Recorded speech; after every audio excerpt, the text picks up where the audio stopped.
Hello, everybody. This is SeetherCord here, and welcome back to the next episode of SeetherCast. I believe this is episode, I don't freaking know. It's in between 10 and 20, I know that.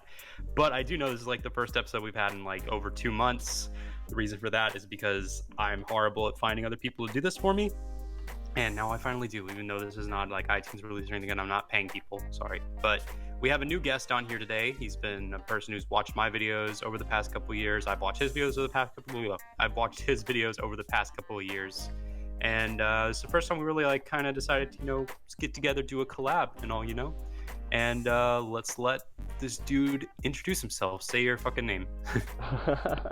My name is, my YouTube name is EnclaveTesla, but my real name is Blake, so it's a pleasure to meet you, Seether. Or a pleasure to talk to you with that.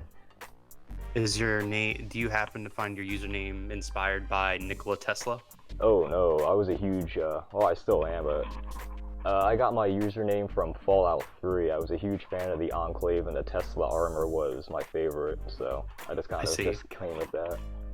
I thought maybe you could have been a fan of Elon Musk, probably. Yeah, whenever I use it, whenever people see my username, they're either like, ooh, you like Teslas and you like the Buick Enclaves, and I'm like, yeah, they're both nice cars. He's a good anime fan, Anyway, EnclaveTesla, is it Enclave? Can I call it Enclave? Yeah, it's Enclave. You can call me whatever you want, everyone messes it up, so. Anyway, I think you're out of the 15 people or the 15 or so different people I've had on this podcast, you're only 3 that does YouTube consistently. One of only 3 of the 15 that have done YouTube consistently, and others they kind of they do YouTube but they also do other things. But I feel like you're the only one of only 3 of the 15 so far that is primarily focused on YouTube for the most part for what you do involving the fandom, for at least what I assume. Yeah.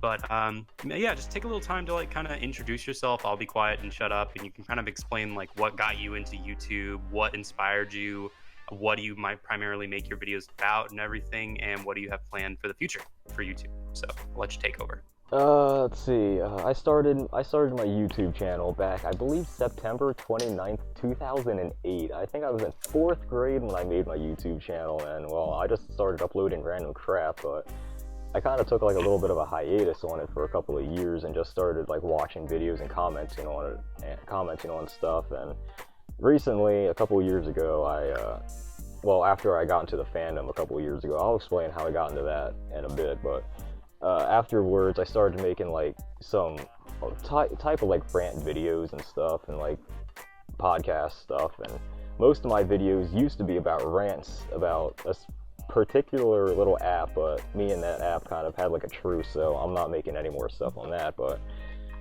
what got me into the fandom, back on the DSi, the Nintendo DSi, there was this app called Flipnote Hatena.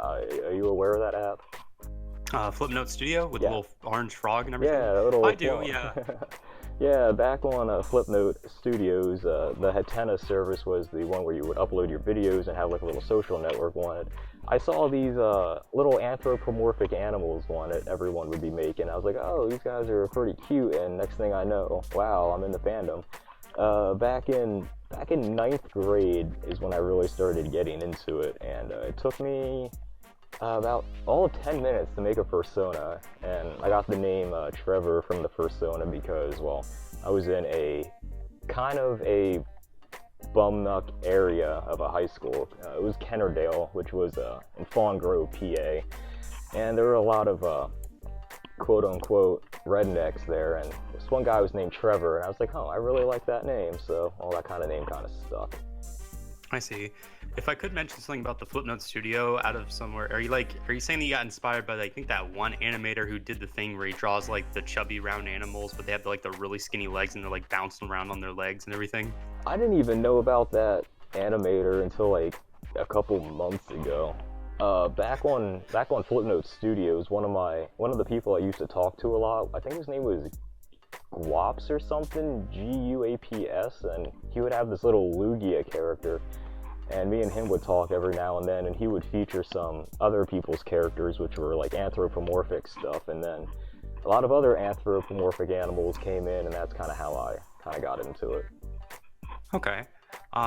Since you've kind of explained like what inspired you to get into YouTube and everything and all, like what have you been primarily doing in the past couple of years? You've been kind of like focusing on YouTube, not necessarily like back 10 years ago when you first made videos, and that I think you have like a few penguins in Madagascar videos that have over 100,000 views. Yes, those little slideshows. But like when you make the primarily like furry content now, like what have you mostly been doing over the past few years? Like what videos have you made, and also what do you plan to do in the future for furry content? Because I think you have been a little bit on a hiatus as of the past while, or at least like content's been kind of like limited as of lately. Yeah, I've been on like a little post block. I have no idea what to really upload. Like I said, I used to make like a lot of rant videos, and that was primarily how I got a couple hundred subscribers out of it. And a few of my friends really like how I'm like straightforward and not afraid to say what I want to say in my videos. And well, I got demonetized because I don't have the 4,000 watch hours, so anything goes on my videos now. So I can say what I want. But recently, in the past few years, like I said, it was just like rants, and then I went to podcasts, and I made like, I think I'm on like episode 20 plus on my podcast. I'm not too sure. But what I want to do is I want to make like some like blogs and stuff, but I've really been like, wow, I haven't worn my fursuit in forever. I'm hoping to make some more at AnthroCon this year, but other than that, I just do a lot of live streams, and I get like 5-10 people in them, and I just chat with them when I get bored. Okay, cool. What about your content for the future? Do you have anything really planned coming up as of lately, or have you more been focused on like non-YouTube furry related stuff? Basically non-YouTube furry related stuff. I'm more on Facebook than anything, but other than that, if you look on my YouTube channel, I post a lot on the community tab because it's like, hey, Facebook and stuff, so. But yeah, in the future, like I said, I want to try to get into like the whole blog stuff and try to get like more people in my videos. I have a friend who used to throw a lot of furry parties, and I was like, hey, would anyone mind like being in a video? But a lot of them were like camera shy and didn't want to be in any of them. So I was like, all right, no biggie. So kind of fell flat on that idea. But yeah, hopefully I can get some other people in for a while. But yeah, I see. Well, that's good. I wanted to take a little second to ask you about conventions, because you've been to a couple of furry conventions, right? Can you list off the ones you have attended and how many times or what years you have? And do you have any conventions coming up?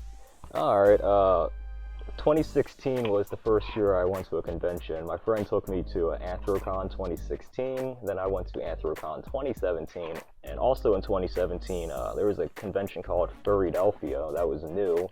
My one friend is the director of it, so I kind of got the inside scoop on it. And I went there. Okay.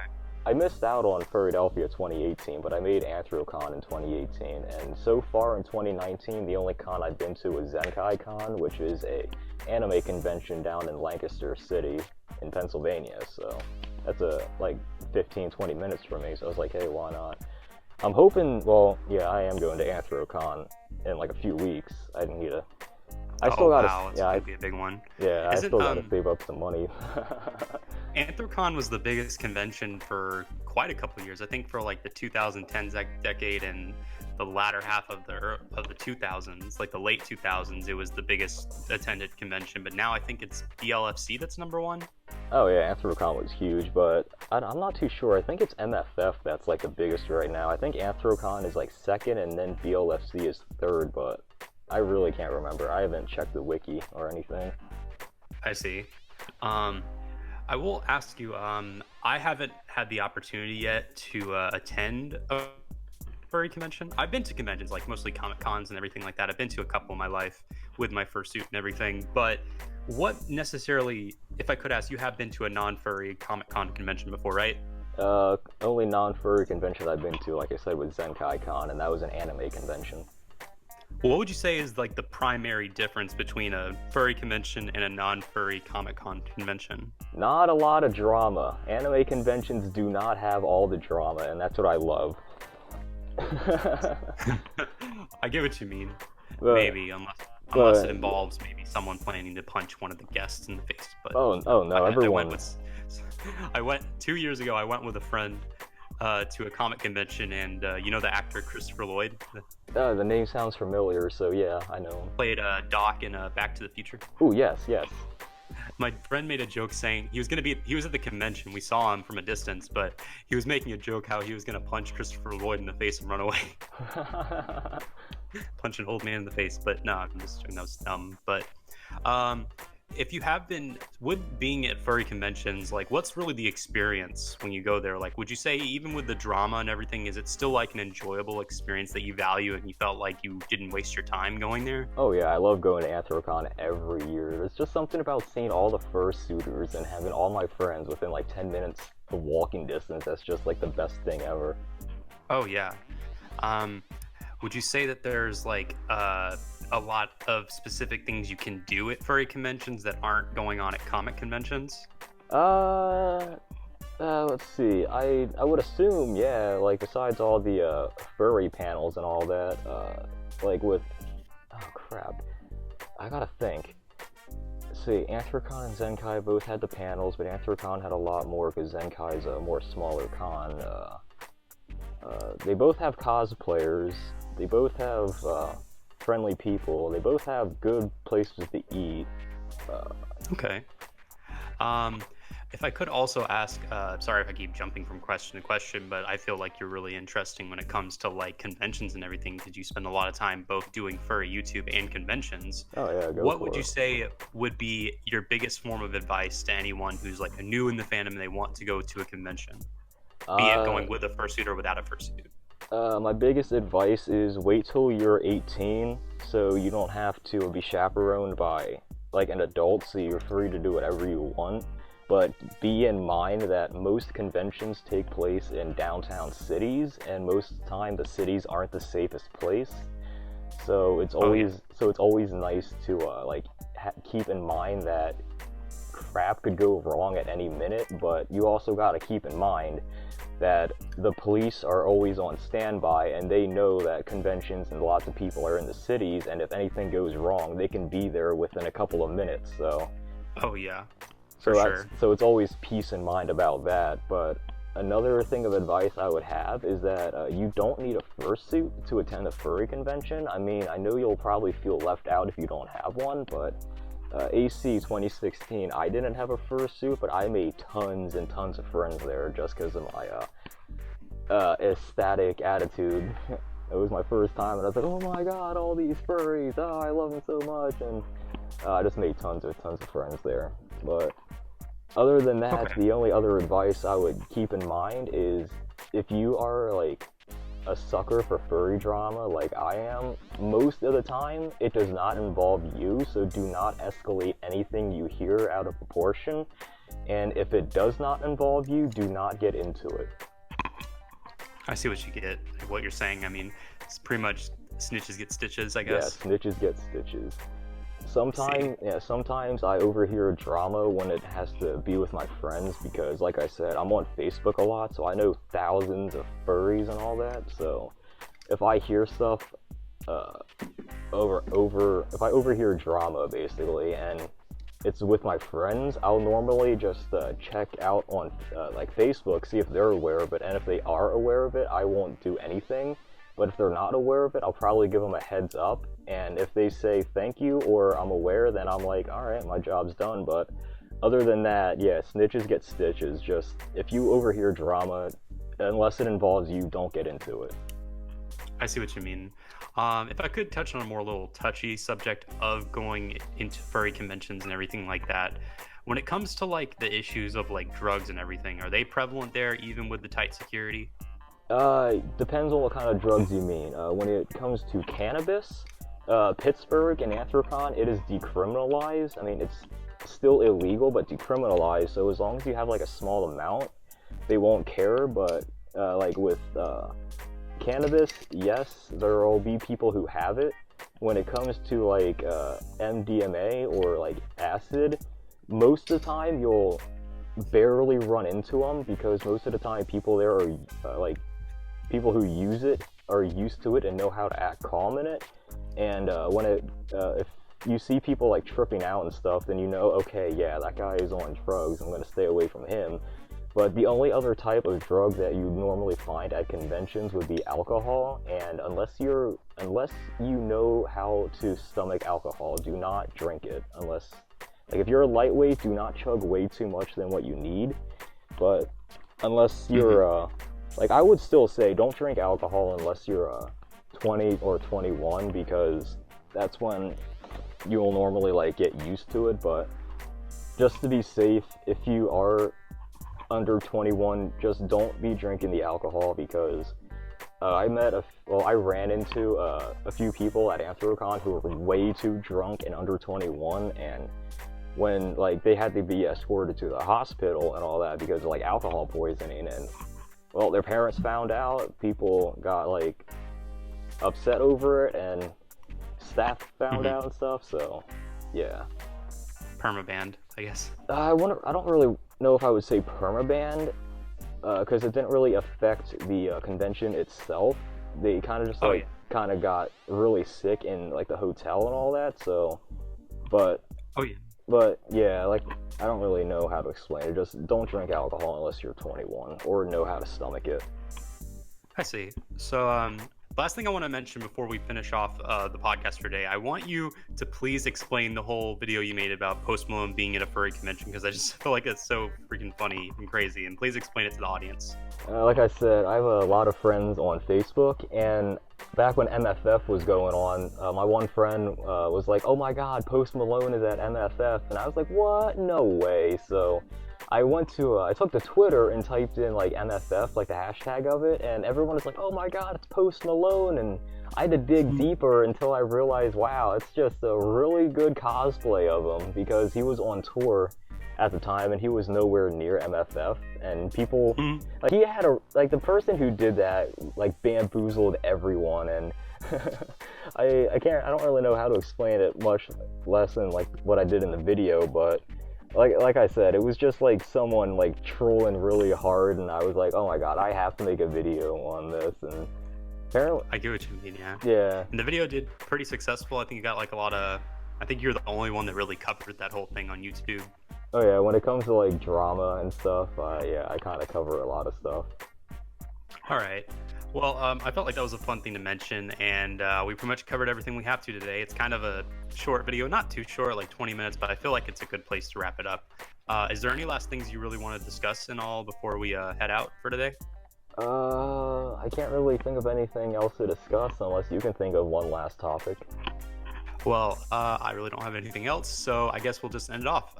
Do you have any social media that you would like to plug right now? I'll also put it in the description of this video, but do you have any that you want to like explain in the video verbally, just in case? I believe my Instagram is at EnclaveTesla, like the same as my YouTube. I normally upload fursuit pictures like once in a while on that, but other than that, there's my Twitter, which is at TrevorTheFox97, but I rarely go on that, so. Okay. You also obviously got your YouTube and everything. Is there anything else besides Twitter, Insta, and YouTube? Oh, I would give out my Facebook, but I'm already maxed out on friends, so I don't need anyone else. Just look at it. Like, make a fan page, I guess. Yeah, I'll have to make a fan page. I mean, there's also my Furry Amino, but I rarely go on that as well. I see what you mean. Yeah, check out all of EnclaveTesla's social media. Check out his Instagram, check out his Twitter, check out his YouTube, and heck, even his Facebook. Can I plug your Facebook in the description? Oh yeah, if you want to check out my Facebook, it's just Blake Smith. You can just find me and I don't remember my profile picture. Oh yeah, that's right, my profile picture is just me leaning with my fursuit head on. You'll find me if you just type in Blake Smith. All right, got you. All that will be linked down in the description down below. Also, remember to check out all of my social media, and please remember that if you enjoy my content and want to further help out my channel, please consider donating to my Patreon page and my coffee. And remember to hit that like button, turn on that notification bell, and subscribe all together. I've been SeetherCord, and you've been, EnclaveTesla. And we will see you guys in the next episode of SeetherCast, probably minus him, so maybe like Thanos snap, make one of us disappear. No. But, we should have went for the head. But anyway, we will see you guys in the next video. Goodbye, everyone. More power. Anyway, that's SpongeBob reference.